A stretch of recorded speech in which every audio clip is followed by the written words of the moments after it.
todas as coisas cooperam para o bem daqueles que amam a Deus.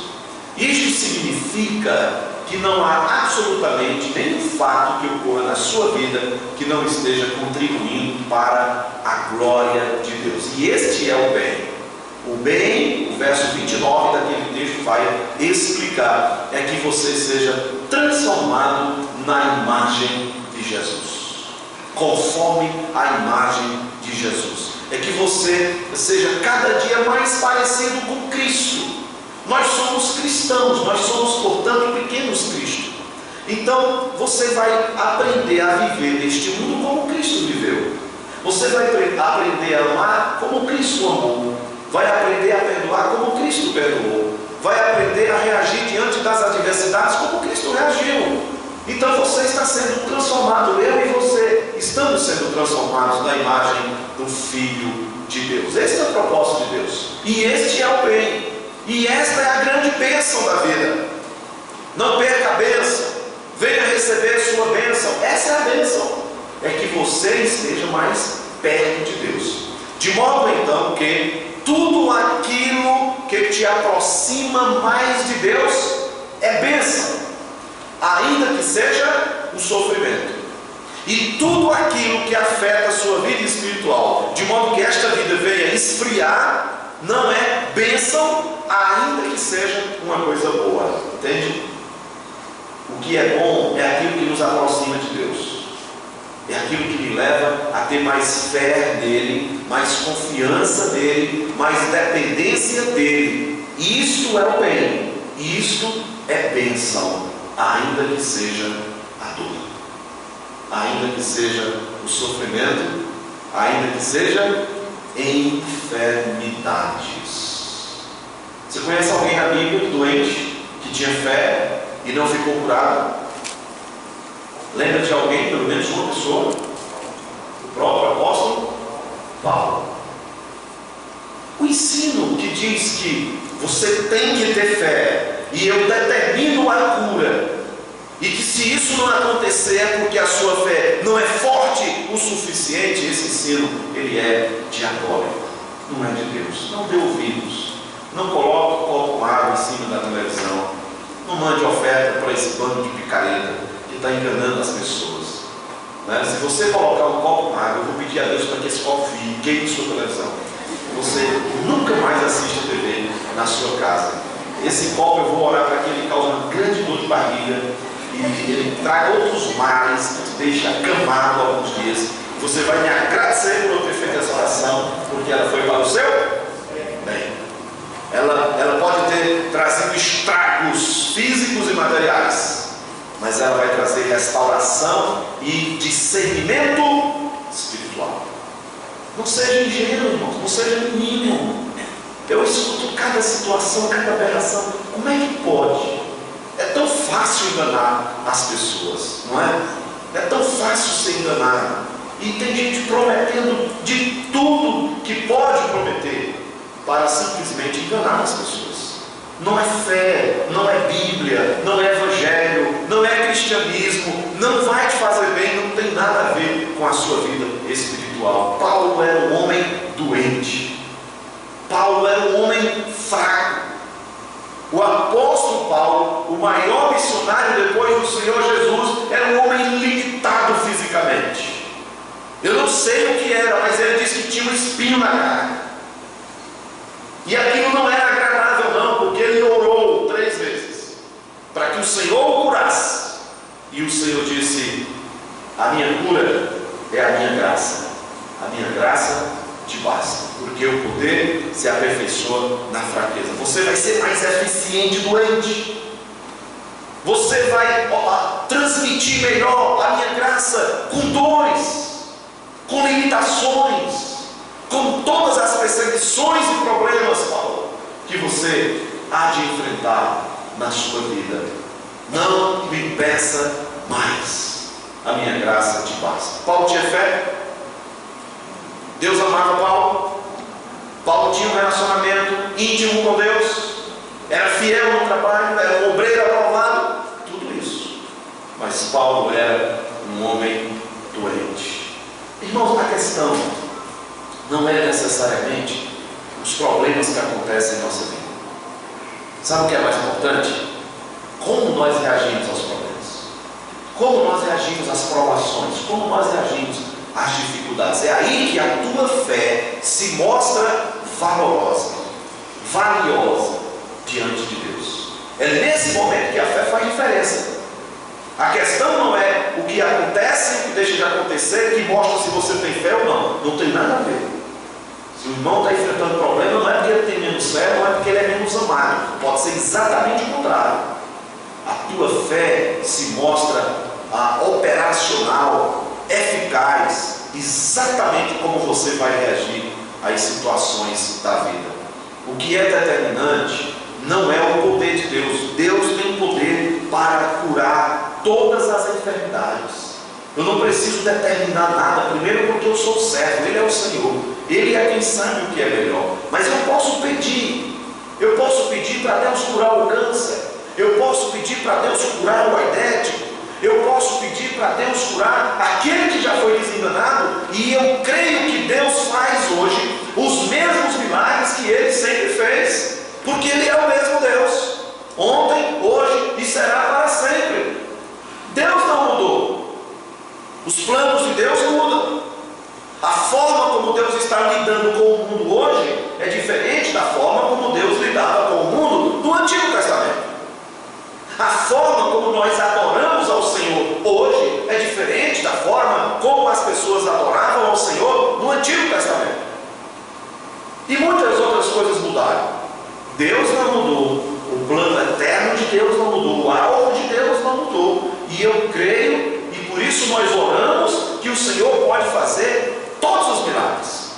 Nós não somos incrédulos, nós não somos frios, nós cremos no poder de Deus. Só tem um pequeno detalhe: nós oramos segundo a vontade de Deus. Eu não duvido do poder de Deus, mas eu creio que o poder de Deus é dirigido pela vontade de Deus, e o Senhor Jesus nos ensinou isso na própria oração do Pai Nosso, na oração do Getsemane, sempre colocando o nosso pedido em submissão à vontade do Pai. Deus sabe o que é melhor, confie nele. A vontade de Deus é santa, é boa, é agradável, é perfeita. Eu não tenho nenhuma razão para duvidar da vontade de Deus. Você não tem nenhum motivo para duvidar da vontade de Deus. Então eu não tenho nenhum receio ou constrangimento de fazer todos os pedidos que eu quero fazer em minha oração, mas eu não tenho nenhum problema em terminar: Senhor, seja feita a tua vontade.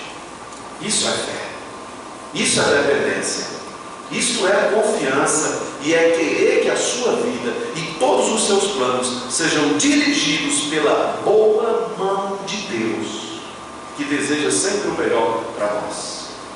A palavra de Deus diz que aquele que não poupou seu próprio filho, porventura não nos dará graciosamente com ele todas as outras coisas. O que Deus tinha de mais precioso era o seu filho, e Ele entregou o seu filho para morrer por nós. Será que Deus negaria algo mais para o nosso próprio bem? Então, irmãos, o fato de muitas vezes os nossos pedidos para cura, por exemplo, não serem atendidos, Deus sabe o que faz. Deus sabe o que faz. Deus está curando pessoas, outras Deus não está curando. É prerrogativa divina, é a vontade dele. Nosso papel é orar. É vontade de Deus que se ore pelos doentes. Aqui mesmo em Tiago ele vai falar isso.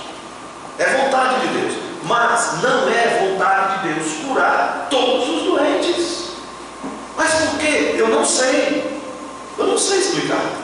Eu só posso dizer que o Senhor é bom, que a sua vontade é a melhor coisa.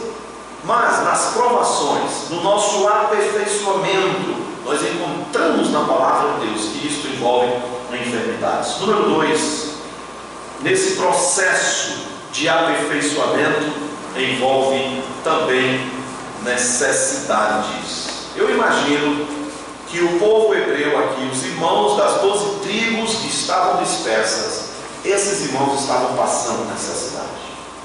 Eu imagino que alguém que não tinha uma casa para morar estava passando necessidade. Alguém que não tinha um emprego fixo, que não tinha comida, que não sabia onde ia dormir. Esses irmãos estavam sofrendo. São os mesmos irmãos para os quais Pedro também escreve as suas cartas logo adiante. São irmãos fiéis, são irmãos que entregaram suas vidas ao Senhor Jesus, mas são irmãos que estão passando por necessidades. Nós passamos por necessidades. As provações, elas advêm para todos, elas sobrevêm a todos. Todos nós, sob todo tipo de provação. Não existe nenhuma promessa de que você será isento e poupado dessa situação ou daquela outra situação. Absolutamente. Você vai ter problemas na vida. Você vai passar por provações na vida. Você vai passar por necessidades. Tem irmãos que perdem emprego. Tem irmãos que têm menos alimento do que outros irmãos. Tem irmãos que têm menos saúde do que outros irmãos. Tem irmãos que têm menos fé do que outros irmãos. Tem irmãos que passam por mais apertos do que por outros irmãos. Mas, à luz do plano de Deus, o Senhor está agindo e operando para que você esteja sendo aperfeiçoado. E mesmo no meio de muitas necessidades, você possa ter com alegria a capacidade de dizer: o Senhor é o meu pastor e nada me faltará. Amém? Se nós pudermos, irmãos, dizer de coração: o Senhor é o meu pastor, e aquilo que está faltando não faz falta, porque o Senhor é o meu pastor, o Senhor está presente, o Senhor não me abandona, Ele sabe das minhas necessidades, o Senhor me conhece, e eu posso simplesmente descansar nele. Há momentos para isso na vida. Momento de silêncio, momento de sofrer quieto, de sofrer calado. Há momento de se recolher, momento de tristeza, momento que você não vai precisar externar, expressar. Há momentos pessoais, há momentos de intimidade entre você e Deus. Pode ser que Deus simplesmente esteja te chamando, através das suas mais diversas necessidades, a orar mais. Que tal? Pode ser que Deus simplesmente esteja te chamando para dentro de casa. Pode ser simplesmente que nesse processo de aperfeiçoamento, o Senhor deseja ter mais tempo contigo e deseja te ouvir mais, embora conheça todo o seu coração. Deus está operando e operando o melhor para a sua vida. Pode ser simplesmente isso. Nos últimos dias eu visitei várias pessoas. Enfermidade, necessidade, está muito dentro do contexto. Várias pessoas acometidas de doenças graves, como câncer, por exemplo. Tem surgido tantos casos e nenhum de nós está isento de passar por situações assim. Os irmãos viram vídeos e fotos, depoimento do pastor Edney, que o Senhor levou, estava em descanso. E eu tive a oportunidade de visitá-lo várias vezes. E todos que visitaram, com os quais eu conversei, em nenhum momento ninguém nunca ouviu dele uma murmuração, um lamento, uma reclamação. Ninguém ouviu nada disso. E eu sei que aquilo não é humano, porque Deus nunca deixa seu filho sozinho. A graça de Deus está o assistindo ali no leito. E o Salmo diz que está afofando a cama, a presença de Deus. Então, a graça de Deus faz com que alguém, de um modo incompreensível a nós, no momento de grande dor e angústia e sofrimento, possa simplesmente louvar a Deus pela sua bondade. Já perto de sua morte, eu vi de um pastor que ele começou a falar: por que, Senhor? Por quê? E o pastor imaginava que ele ia começar a, pela primeira vez, se lamentar da situação na qual estava. Mas ele disse: por que o Senhor me ama tanto? Por que o Senhor fez isso comigo? Por que o Senhor me salvou? Eu estava perdido no inferno. Por que o Senhor me deu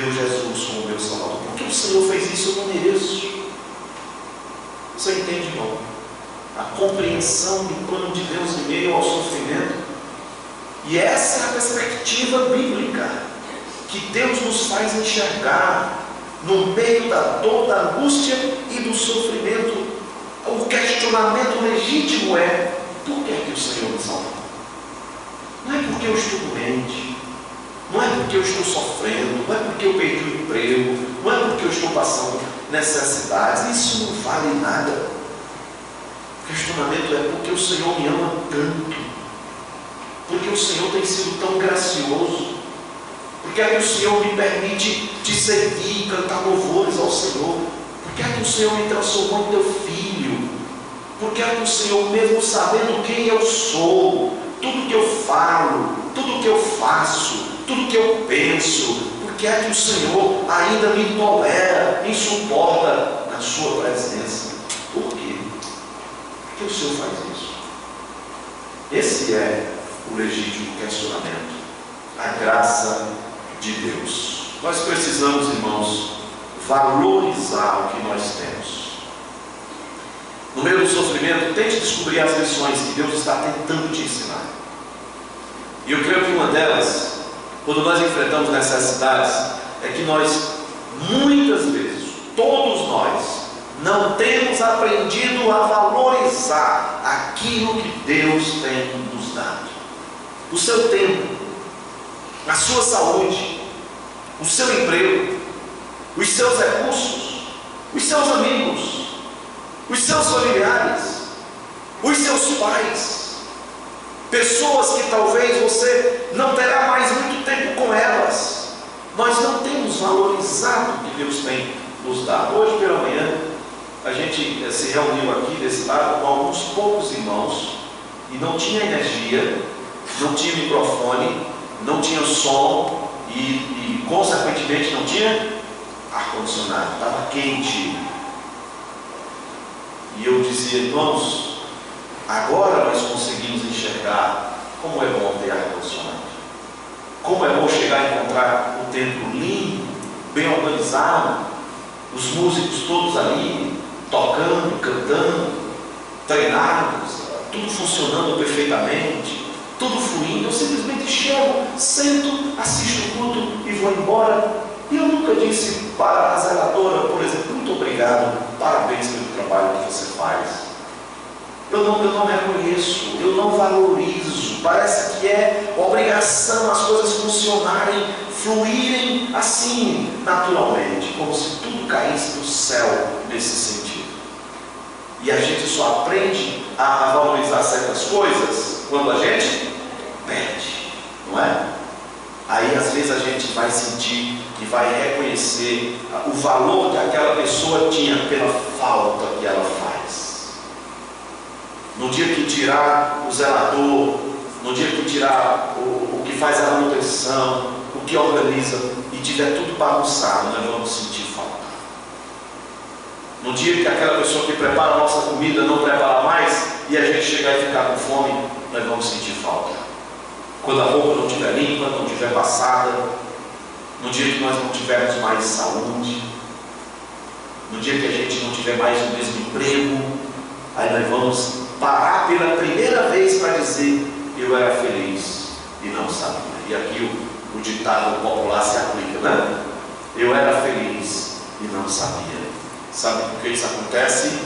Porque nós somos ingratos. Ingratidão é uma marca do coração humano.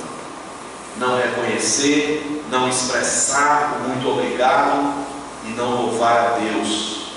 Em relação a Deus, é exatamente isso que acontece. Nós somos ingratos com Deus. Muitas vezes nós condicionamos algumas coisas no nosso relacionamento com Deus. E os compromissos, as resoluções, os pactos que nós fazemos, é muito mais assim: se o Senhor me der isso, eu faço aquilo. Como se Deus precisasse de alguma coisa de nós. Como se Deus se impressionasse com alguma coisa que eu possa fazer para Ele, como se eu fosse necessário a execução do plano de Deus. Mas no aperfeiçoamento, irmãos, vamos aprender que nós enfrentaremos necessidades. Número 3, o aperfeiçoamento envolve perseguições. É o que esse povo está enfrentando agora. O Império Romano era cruel. Ele matou muitos cristãos. Nero fez muitas fogueiras.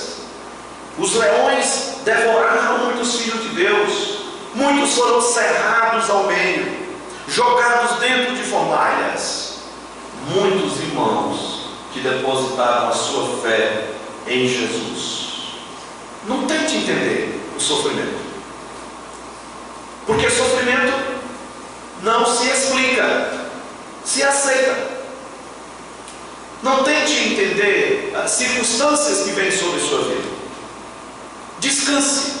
Ao invés de tentar compreender, confie. Descanse. Entregue a Deus. Não se desespere. Nós, em Cristo Jesus, somos mais que vencedores. A palavra se alterna: provação, tentação. Inclusive, quando Paulo escreve aos Coríntios também, ele fala sobre provação, tentação. É a mesma raiz da palavra, mas a gente poderia fazer a distinção de provação como sendo algo externo, que vem sobre a nossa vida, como dor, angústia, sofrimento e a própria perseguição, e a tentação como algo muito mais de dentro, interno, do nosso coração, a angústia da alma, os nossos próprios dilemas, aquilo que nós questionamos na nossa mente, no nosso coração, e que nos causa muito sofrimento também. Mas no aperfeiçoamento, esses irmãos tiveram a sua fé fortalecida por causa das perseguições que eles enfrentaram. Por último, o aperfeiçoamento envolve angústias. Angústia da alma. Sofrimento tão grande, tão profundo. Paulo chega a dizer: nós, em determinado momento da vida, quase que nos desesperamos da própria vida. Angústia de alma. Jesus enfrentou angústia de alma. A minha alma está profundamente triste até a morte. Um sofrimento intenso. Eu creio que Davi enfrentou muito isso. Quando nós vemos os salmos, você encontra Davi chorando. Davi dizendo que alagou o seu quarto de tanto chorar. E ele está expressando mesmo toda a sua dor, todo o seu sofrimento, toda a sua angústia.